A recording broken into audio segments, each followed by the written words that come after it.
बिस्मिल्लाहिर्रहमानिर्रहीम अस्सलाम वालेकुम। मैं हूं दिशान अहमद सिद्दीकी। आप देख रहे हैं सबसे पहले पाकिस्तान तहरीक इंसाफ के लिए बुरी खबरें। कल पेशावर हाई कोर्ट का फैसला आया जिस पे पाकिस्तान तहरीक इंसाफ के लोगों ने जश्न मनाया। उस पर बात करूंगा। उससे पहले मैं बात करूंगा शाह महमूद कुरैशी की जमानत और उसके बाद उनकी गिरफ्तारी। साइफर केस में शाह महमूद कुरैशी और इमरान खान की जो है जमानतें मंजूर हुई थी। शाह महमूद कुरैशी साहब को आज रिहा किया गया और रिहा होते ही उनको फौरन गिरफ्तार कर लिया गया। डीसी ने जो है उनका 3 MPO के तहत जो है 15 दिन के लिए दोबारा जो है नज़रबंद करने के अहकाम दिए थे, तो उसके तहत जो है उनको गिरफ्तार किया गया। लेकिन इन 15 दिनों के बाद क्या शाह महमूद कुरैशी जो है रिहा हो जाएंगे? मुझे नहीं लगता कि शाह महमूद कुरैशी साहब जो है इन 15 दिन के बाद भी रिहा होंगे। और लगता यही है कि 9 मई के वाक़यात हैं ना, जो आपको पता है दहशतगर्दी के वाक़यात, इदारों पे हमले, और उसमें मैंने आपको बताया था कि कितने लोग जो है उसमें इश्तिहारी हैं जिनके NIC ब्लॉक हो गए हैं। तो हो सकता है अब 9 मई के वाक़ये में शाह महमूद कुरैशी की जो है गिरफ्तारी डाल दें, या कोई भी नया मुकदमा है उसमें जो है शाह महमूद कुरैशी की जो है बाकायदा जो है गिरफ्तारी डाल दें और शाह महमूद कुरैशी 15 दिन बाद भी जो है जेल से बाहर ना आए।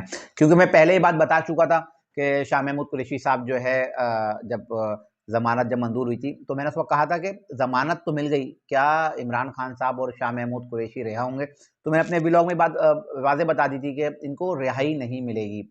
ये थी मेरी पहली खबर। दूसरा, पाकिस्तान तहरीक इंसाफ के लोग पेशावर हाई कोर्ट के फैसले पर जो इंटर पार्टी इलेक्शन कलअदम करार दिए थे इलेक्शन कमीशन ऑफ पाकिस्तान ने, उन्होंने जो है इलेक्शन कमीशन ऑफ पाकिस्तान के उस फैसले को मुअत्तल करते हुए जो है बल्ले का निशान जो है पाकिस्तान तहरीक इंसाफ को वापस कर दिया। लेकिन ये सिंगल बेंच ने ये फैसला दिया है और उन्होंने कहा कि बल्ले का निशान पाकिस्तान तहरीक इंसाफ के पास ही रहेगा।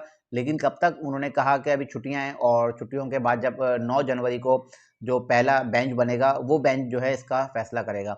अब ये बेंच क्या फैसला करेगा, और अगर वो हाँ भी करता है तो पाकिस्तान तहरीक इंसाफ का जो इसमें नुकसान है, और अगर वो इस फैसले को बरकरार रखता है तब भी नुकसान है, और इस फैसले को अगर मुअत्तल करता है तब भी नुकसान है। दूसरा, मैं एक चीज़ वजाहत करता चलूँ। इससे पहले जब लाहौर हाई कोर्ट में उमैर नियाज़ी ने एक पटिशन दाखिल की थी ना ROs और DROs के लिए, तो उसके बाद मामला सुप्रीम कोर्ट में गया था और सुप्रीम कोर्ट ऑफ पाकिस्तान ने वाज़ेह अहकामात दिए थे कि किसी भी हाई कोर्ट का फैसला जो है पूरे पाकिस्तान में उसका जो इम्प्लीमेंट नहीं होगा। तो लगता यही है कि ये जो फैसला होगा पेशावर हाई कोर्ट का, अगर इनके हक में भी आता है पाकिस्तान तहरीक इंसाफ का, तो ये सिर्फ मेरे ख्याल से KPK तक ही रहेगा, क्योंकि सुप्रीम कोर्ट ऑफ पाकिस्तान के वाज़ेह अहकामात हैं। अब अजीब सी जो है खिचड़ी पक चुकी है, क्योंकि पाकिस्तान तहरीक इंसाफ के लोगों को खुद समझ में नहीं आ रहा कि वो करें तो क्या करें।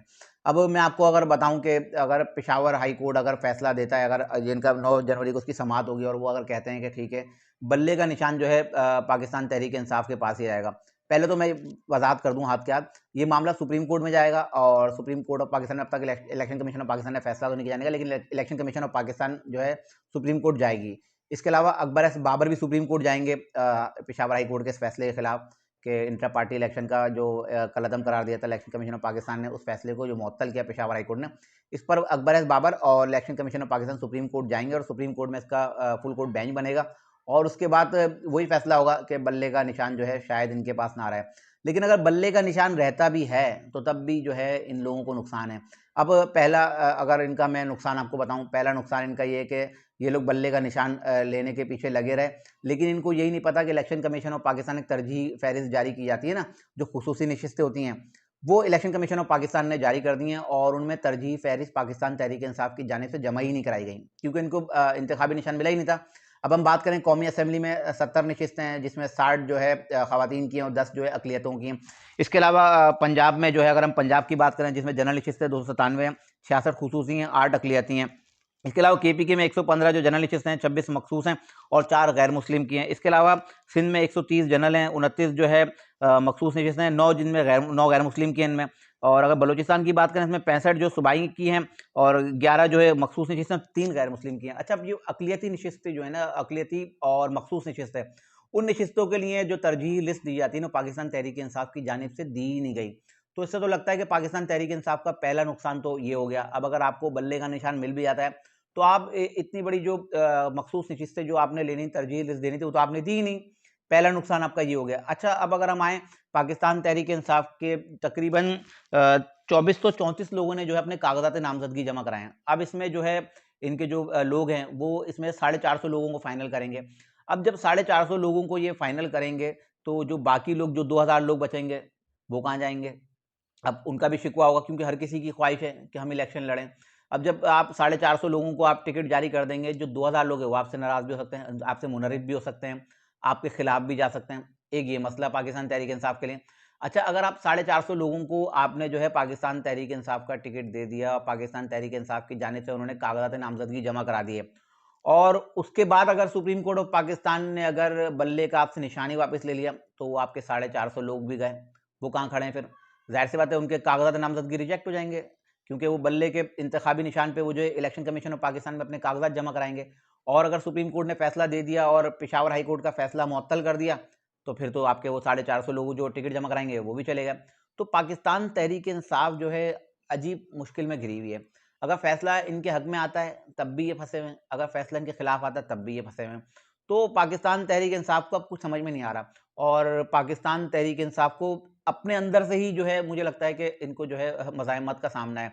अब अगर हम बात करें एनए 133 से पाकिस्तान मुस्लिम लीग नून के कायद मियां नवाज़ साहब ने जो है कागज़ात नामज़दगी जमा कराया, उसमें पाकिस्तान तहरीक-ए-इंसाफ के वकील लतीफ़ खोसा साहब ने ही उनको मुबारकबाद दी और उन्होंने कहा कि बिल्कुल अच्छी बात है, कागज़ात किसी के भी मुस्तरद नहीं होने चाहिए और सबके कागज़ात नामज़दगी मंज़ूर होने चाहिए और पाकिस्तान तहरीक-ए-इंसाफ के वकील हैं, अब उनका ये बयान है, वो चाहते हैं बिलावल के भी कागज़ात नामज़दगी मुस्तरद नहीं होने चाहिए, मियाँ साहब के भी नहीं होने चाहिए, इमरान खान के भी नहीं होने चाहिए। अब इन्होंने थोड़ा अपना रवैया चेंज किया है, लेकिन इस रवैये के पीछे मैं आपको बताऊँ कि क्या हो सकता है? इस रवैये के पीछे ये हो सकता है कि शायद अब ये बज़ाहिर तो दिखाएँगे कि हम किसी के खिलाफ नहीं हैं, लेकिन इनकी सोशल मीडिया टीम है ना, वो आप देखिएगा कुछ दिनों बाद मंज़र-ए-आम पे आ जाएगा जब सुप्रीम कोर्ट ऑफ पाकिस्तान के चीफ जस्टिस जब क्योंकि सॉरी मैं ये बात भी वज़ाहत कर दूँ कि मियाँ नवाज़ साहब का एक फ़ैसला आना है ना ताहयात नाअहली वाला 2 जनवरी को वो केस है। तो उस केस को सुनेंगे chief justice of Pakistan Qazi Faiz ईसा साहब और काज़ी फ़ाइज़ साहब ज़ाहिर-सी बात है एक कानून साज़ी हो चुकी है क्योंकि पार्लियामेंट जो है सुप्रीम कोर्ट से बालातर है। मियाँ नवाज़ साहब की नाअहली पर जो है कानून साज़ी हो चुकी है और कानून साज़ी असेंबली जो कानून बनाती है सुप्रीम कोर्ट को उस पे अमल करना होता है। तो अब कानून साज़ी इस पे बन चुकी है मियाँ साहब की ताहयात नाअहली पे जो है पार्लियामेंट में कानून बन चुका था मियाँ साहब के आने से पहले। तो अब उस कानून को ही जवाब बना के पाकिस्तान मुस्लिम लीग नून के जो वुकला है वो सुप्रीम कोर्ट जाएँगे और सुप्रीम कोर्ट से उस कानून के तहत जो मियाँ साहब को जो है रिलीफ मिलेगा। ताहयात नाअहली का केस है ना 2 जनवरी को मैंने कहा था वो भी उड़ जाएगा फैसला, वो खत्म हो जाएगा और मियाँ साहब जो है इलेक्शन के लिए अहल हो जाएँगे।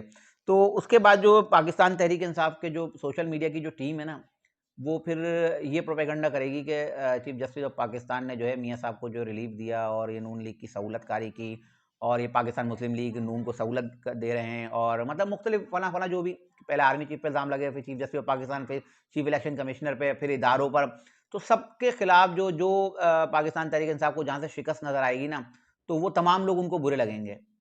दूसरी तरफ अगर पाकिस्तान तहरीक इंसाफ के मैंने आपको बता दिया कितने लोगों ने कागज़ात नामज़दगी जमा कराएँ। अगर इनका ये शिकवा था कि हमारे कागज़ात नामज़दगी जो छीने जा रहे हैं, तो भाई फिर इतने लोगों ने कागज़ात नामज़दगी कहाँ से जमा करा दिए?